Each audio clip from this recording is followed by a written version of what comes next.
up, guys? Crypto Muser here with your daily news and analysis in the crypto markets. So today we got some news coming out of the XRP Ripple versus SEC lawsuit. First, we got our first filing early this morning, and it kind of made everybody think all of a sudden in the community that the SEC all of a sudden maybe they didn't want to delay anymore. Maybe they're having talks with Ripple on settlement. Right? It was a good sign to see. With the filing that came down, it said that the SEC had filed a letter stating that it does not seek to take additional discovery at this time, but both parties reserve the right to take discovery limited to the disgorgement issue, if necessary, after liability is decided. So basically it says that the SEC is done with discovery. They're done with interviews. Any evidence they have, they're done with it, right? So, they could have taken this opportunity and asked for another delay, which they've done, repeatedly in this case. But it seems to me that, they're trying to move this case along all of a sudden, right? So people within the community were like, wow, this is a big move from the SEC. This must mean that, they're talking with Ripple. There might be a settlement coming. But just as we got a little excited about it, actually, first Jeremy Hogan even came out and said almost nothing would have surprised me more than this. And yes, this is a very good thing. The only remaining areas of delay are the appeal to read the Hinman emails and, in general, just scheduling. SEC discovery is complete, and that's a big step forward. So, yeah, even Jeremy Hogan came out and said this is huge, right? The SEC is not looking for any more time for discovery, and it looks like they're trying to move along this case, right? Even, everybody in the community was saying this, but lo and behold, a couple hours later, then we get this. The SEC has filed a request for an extension of time to file its objection to Magistrate Judge Netburn's ruling on the motion for reconsideration of the TPP ruling. The SEC is raising new privilege assertions. So just when we thought we got something right, the SEC flips it on its head, and they ask for another extension. I mean, nothing. For just a couple hours we had some hope, but just back to the delay tactic that the SEC is, continuing to use. It's the only power they have left, obviously. But it just shows you that they really don't want Ripple to see these emails. I mean, the judge came out, almost a week now ago saying that, the reconsideration denied.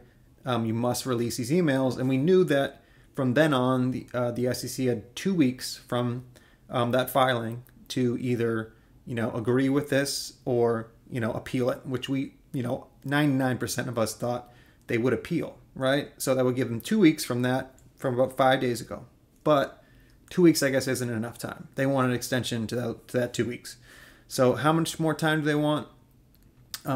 If the judge even gives them more time, maybe a week, maybe another 2 weeks. I mean, this is the type of thing that the SEC keeps continuing to do, is just delay. And it's not... There's no way this should be okay, right? And even he continues on down here and says, the SEC says that the defendants are prepared to proceed to summary judgment without a ruling on the Hinman emails and documents. So they're even saying, the SEC is saying that defendants, Ripple and Brad Garlinghouse and Chris Larson, are prepared to proceed to summary judgment without even a ruling on the Hinman emails. So Ripple seems so confident about this case that they don't even think they need the emails, right? That's a huge play by Ripple, to be that confident and be like, you know what, they can delay all this all they want about these emails. We have a solid case anyway. We can go to summary judgment right now without those emails and we'll win. So that's huge. That just shows you the confidence of Ripple.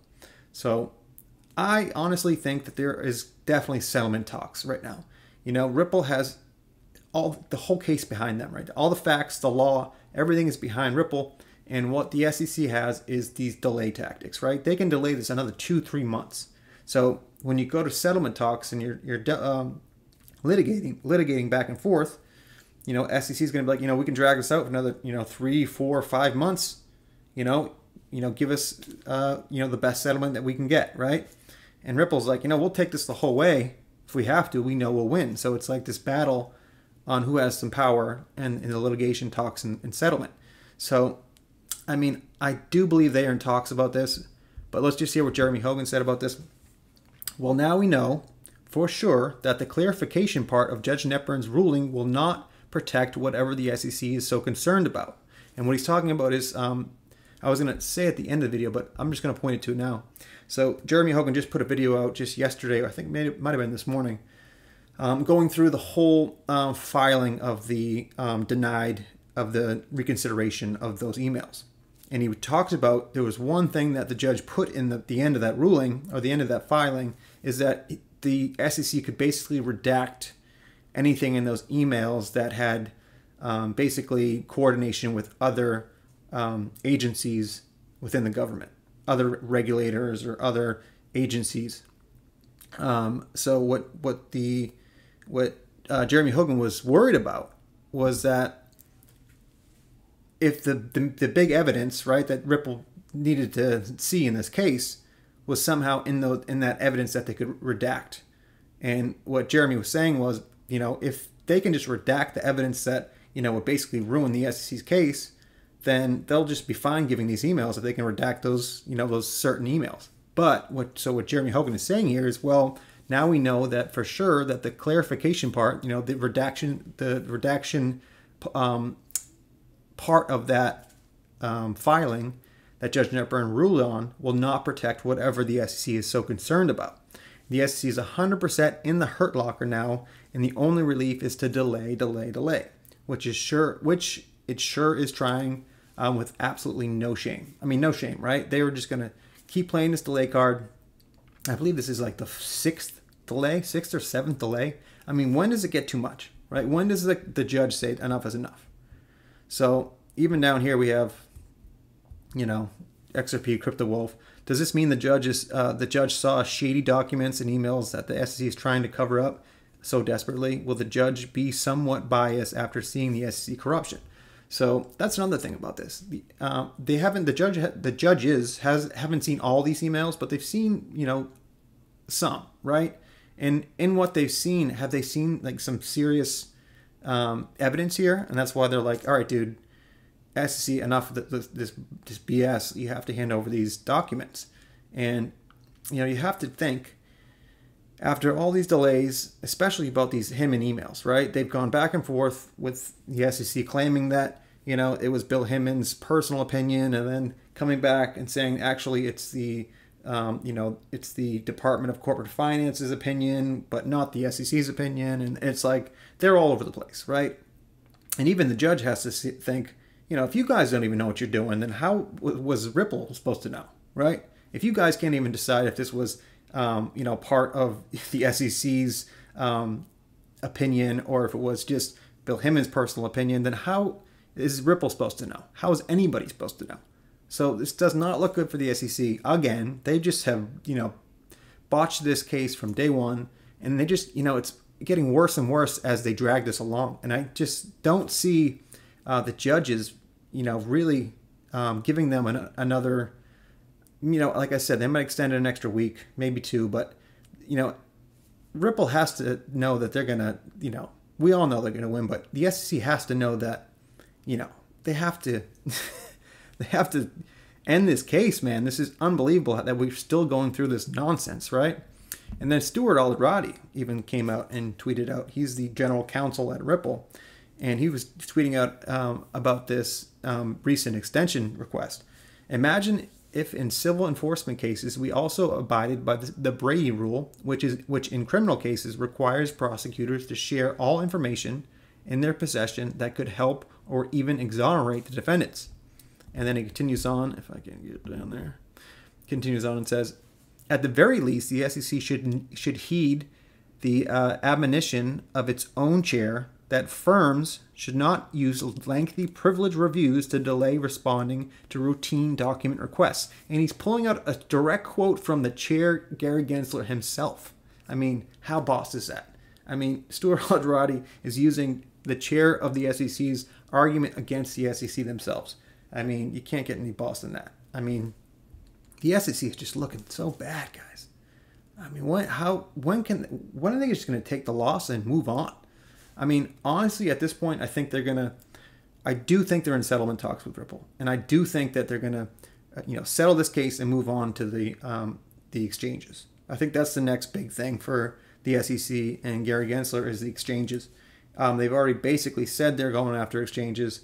I think Coinbase, Binance, Uphold. You know, these guys, we're going to have to watch out because it seems like they're not going to give any clarity on what's a security, what's not a security. And now that all these exchanges, you know, have so many coins on their exchanges now, you don't know, you know, how do these, how are you going to regulate this space and not tell these exchanges what is a security and what's not a security, and basically sue them and be like, you guys are selling securities, and they're like, well, which ones are securities so we can take them off the exchange? And they're like, well, we're not going to tell you, we're just going to sue you, and then we'll figure it out later. It's like, dude, the way the SEC is going about all this is just, you know, nonsensical. I mean, how do they think that, you know, innovation in this country can actually, you know, flourish in this country if we have an SEC that basically is scaring all the competition, or not the competition, is scaring all the good, you know, companies and ideas out of the country. You know, it's just unbelievable that you know, the CFTC, the Congress, any other regulator, any other agency in this government can let this keep going on. They know it is hurting this country. They know that it is hurting the innovation in this country. I just don't see how they can let them continue to do this. And it just shows that the banks basically, you know, run the SEC. And, you know, the banks also run the CFTC and the other regulators. I mean, it's just the way that this country works. And I've said it on this channel a lot, and, you know, maybe people will disagree, but we don't really live in a in quotations, democracy. It's more like an oligarchy. The powerful money, the powerful and the corporations basically make the decisions. The lobbyists make the decisions, and that's just the bottom line. And that's the way. If you don't see that, then I'm sorry, you're just not getting the full picture here, right? So the last thing I want to show you guys is this is what I was basically talking about in the beginning of the video about, you know, Ripple actually thinks they have a case even without these hidden emails. And this is what Bill, an attorney, I think he's from Australia, within the XRP community, said about all this. Thanks, James. Both in January 13th and April 11th decisions, Judge Netburn indicated the SEC could raise other privilege objections to the 68 hidden emails in drafts. The SEC will now be doing that and also seeking redactions while keeping open the possibility of objecting to Judge Torres on Judge Netburn's decision. The SEC is keeping open the option of exercising all rights to the end on this issue, and it allows the SEC a further delay of several weeks having to make the decision to object to Judge Torres until it sees how it goes with the redactions and the other privilege claims.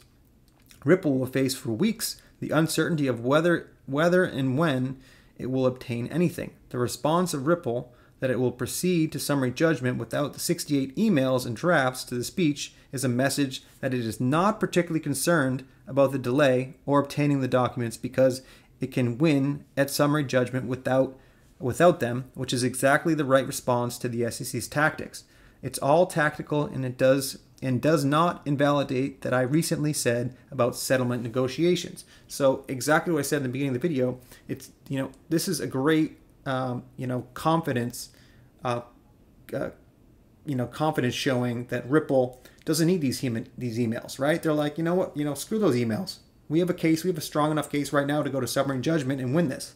So it's kind of taken the wind out of the SEC's sails here, because the only, you know, strength the SEC has is to somehow hide these hidden emails, or if they can't hide them, delay, delaying the view of those emails for months and months, right?